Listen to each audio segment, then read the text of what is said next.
Hello everyone, welcome to Small Model Car. Today we have got a 92 BMW M3. I'm pretty sure Hot Wheels has done this casting before in different paint schemes. Otherwise they would have mentioned new phone. But yeah, because I think I've seen this in like different paint shades. But let's open it up since it's here and see what does it have and what it misses out on.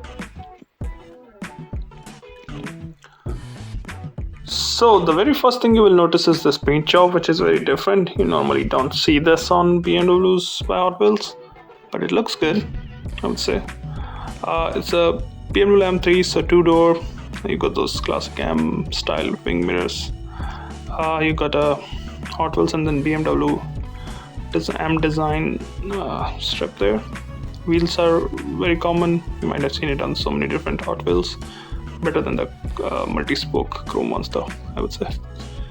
Up front you can see the headlamp, the grille, but none of them are detailed, neither the fog lamps. You do get the BMW badge here though. That's good.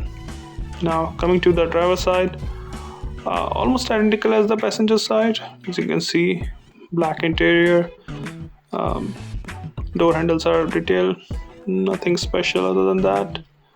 From the side you can also notice the big spoiler in the back. Looks good, very classic 92.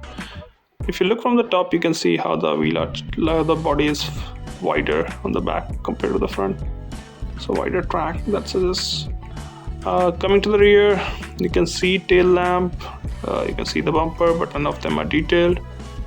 If I'm not wrong, these bumpers were black and the lower part was body colored. You can also see the twin exhaust here, like the twin tip from the single exhaust. Right. So overall, in my opinion, this casting has got some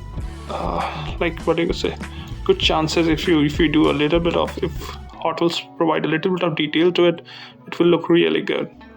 But in its current form, it's not that bad, but there's nothing special to talk about it. But yeah, if someone is good with detailing, this can turn out really good. So those are my thoughts on this casting. Let me know what you think about it. And thank you for watching.